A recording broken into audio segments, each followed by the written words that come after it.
Hi, everybody. This is Gertrude Mache again here in cold, raining New Zealand. The weather has taken a turn for the worse today, but I'm really glad to be hosting yet another amazing woman.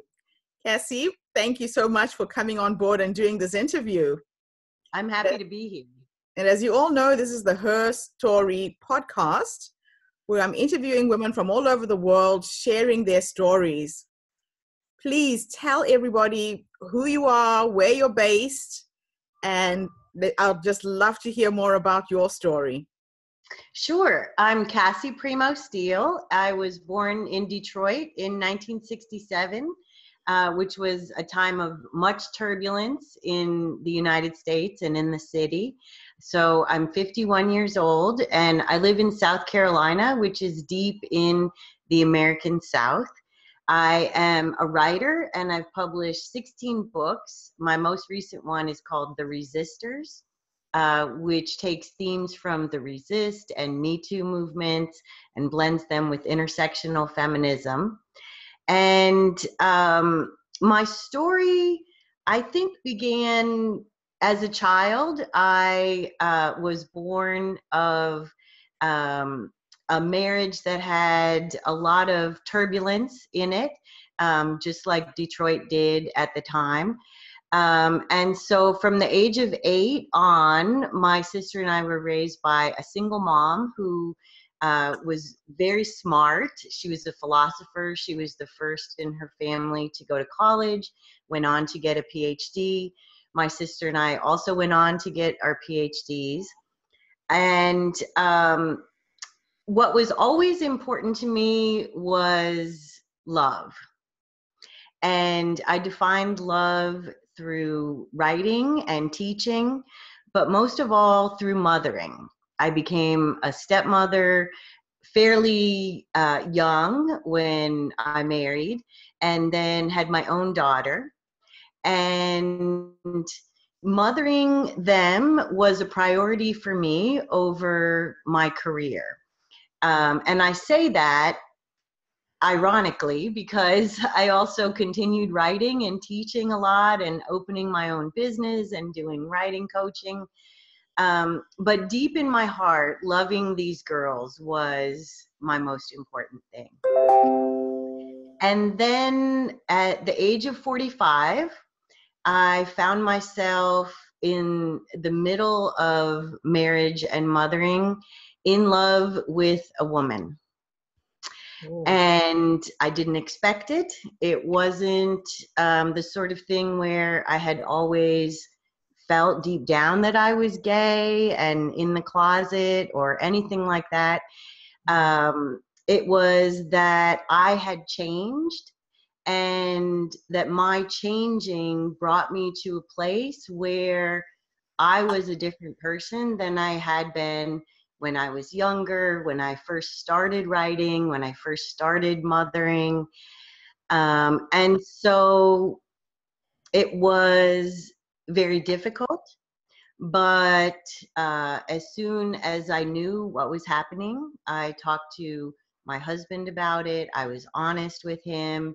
Right away, we worked out childcare arrangements, how things would go financially. It was incredibly peaceful, and yet at the same time, heartrending. I was raised Catholic, and it was ironic that it was on Good Friday that we sat down with the girls to tell them that the marriage would be ending and that I'm gay and that I would be with a woman. And they really reached out to him at that point to support him and to be there for him, which was incredibly painful. But it also, when I look back on it, it was a sign that as their mother, they could tell when I needed help and when I was strong and happy. And so even on this day of great heartbreak, I I feel like I was at my best as a mother then, allowing them to kind of surround him with love and say, we'll help you get through this. How did you navigate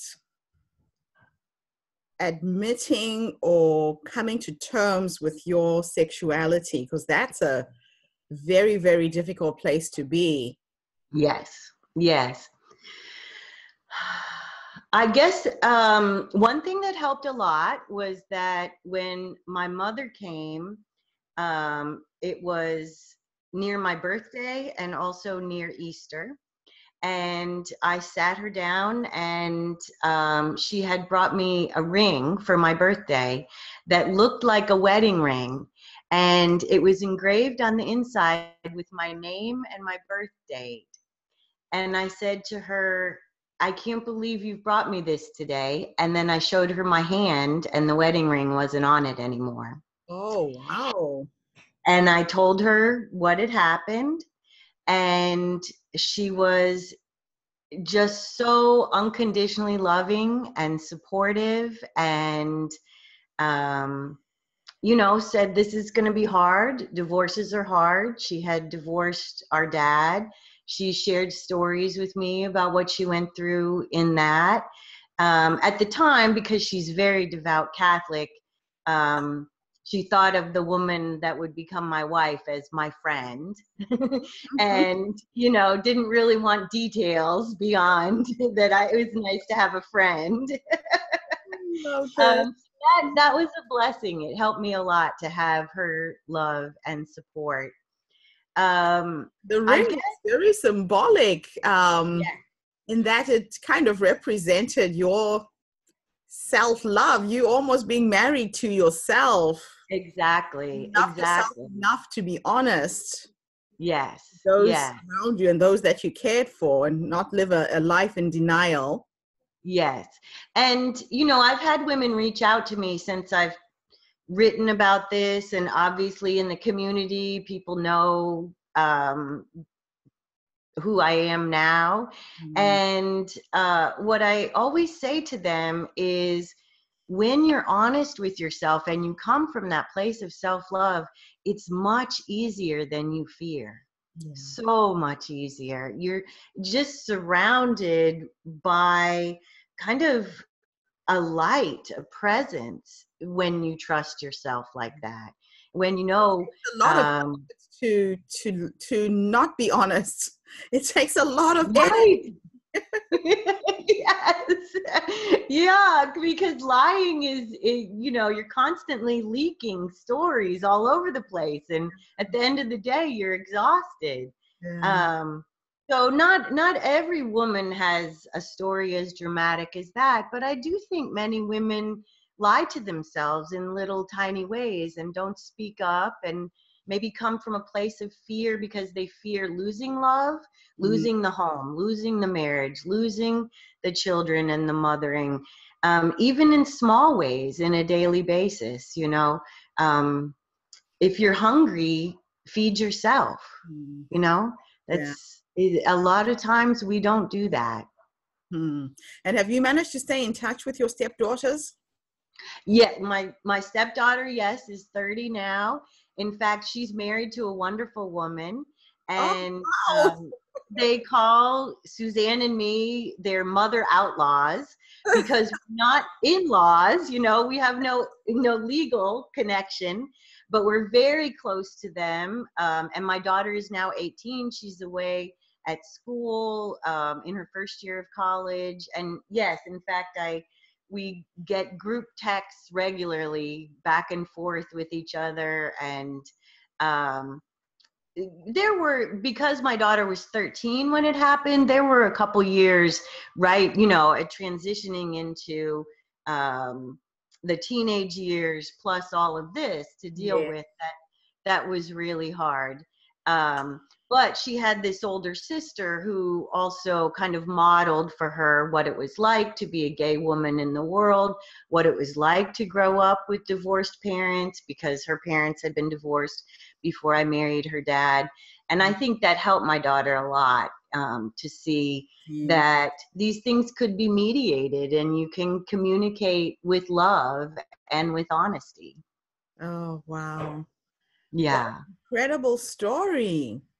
It is. It's kind of a happy ending that never ends. Exactly. And the fact that you parted with your ex-husband amicably is Yes. incredible.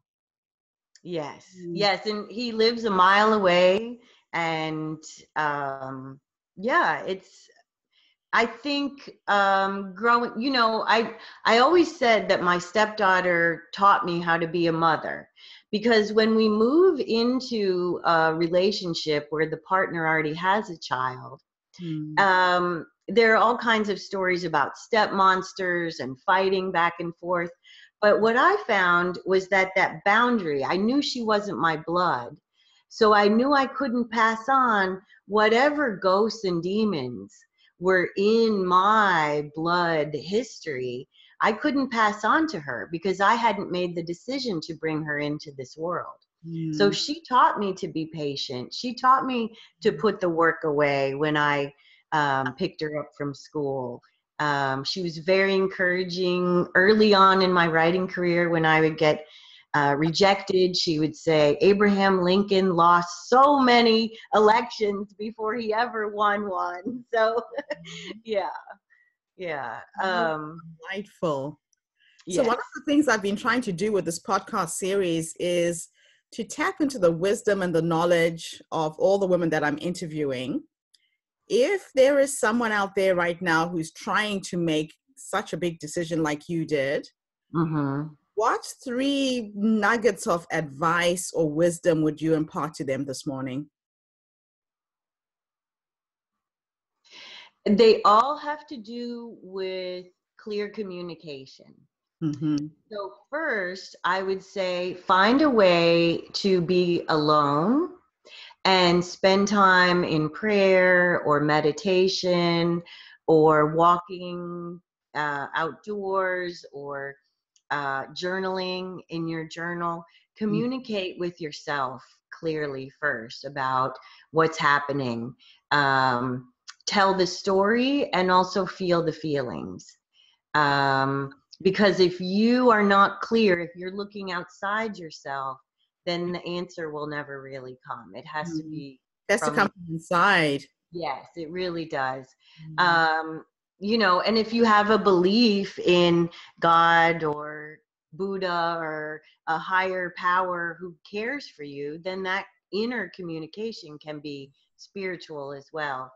The second thing is find a good friend to tell the whole story to, from beginning to end. I had a woman friend, and I remember sitting in my backyard with her, and she just listened to the whole thing, and then she took a deep breath and she said, Cassie, your children shouldn't be your most important partner. Oh, wow. And part of what I had to learn was what it meant to prioritize mothering, but also have a love relationship in your life that is the most important. Wow. So that was a lesson. Yeah. Very And then the third communication is to communicate clearly with the people that you love. And be honest and do whatever you can do to stay calm. If you need to use a mediator, to work out things as you're separating, you can do that. If you and your new partner need individual or couples therapy as you're negotiating things, you can also rely on that. I went to a therapist who is such a beloved person in my life as I was going through this. And actually, her advice to me was to not tell my husband at the time and to take it slow and to see if this relationship worked out. And she was saying it out of protection for me. I'm sure she had seen many women whose husbands responded with anger and vengeance and um, all of that. And I said to her at the time, are you telling me to lie? Mm. And she said, yeah, I think I am. And I said, well, I think I'm not going to do that. Oh, wow. You were very, very clear what you wanted. Yes. Yeah. Yeah. Yeah. That's Yeah. important. That's why you were saying you have to take the time to Right. be with yourself and get clear. Yeah.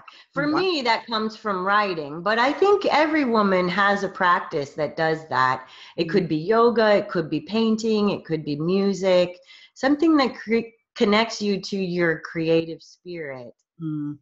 I think is where you can get clear. Wow. And you've written a book about this experience? I've written 16 books. Many of the books are poems, yes, about this experience. One of the books of poetry has the name Beautiful Waters, and that's about my honeymoon in Oregon.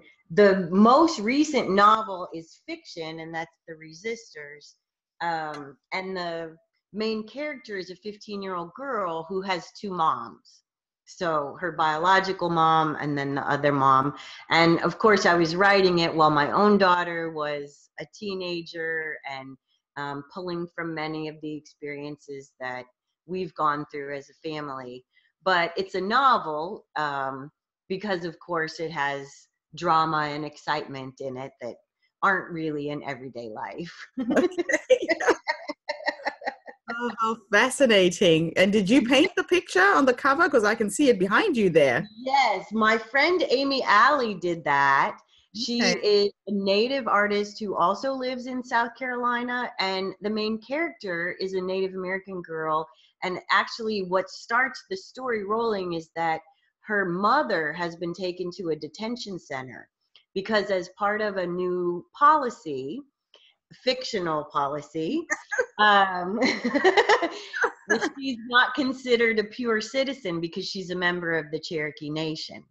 And so the girl goes to her other mom and her mom's friends to find out, how can I help my mom under this president, under this policy, with my mom in detention.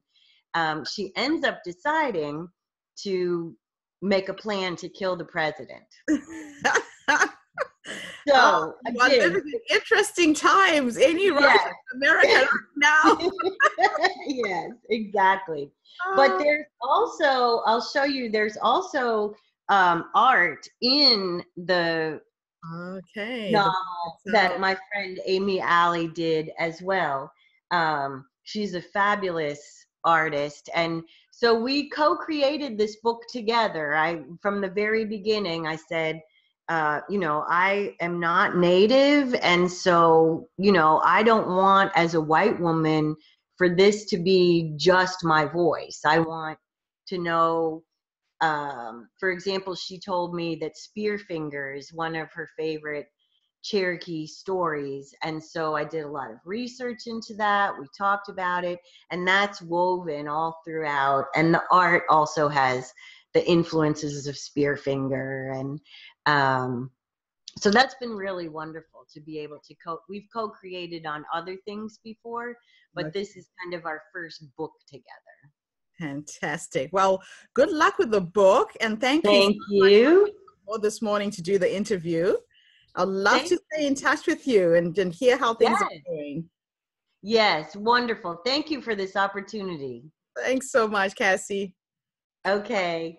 Bye. Bye.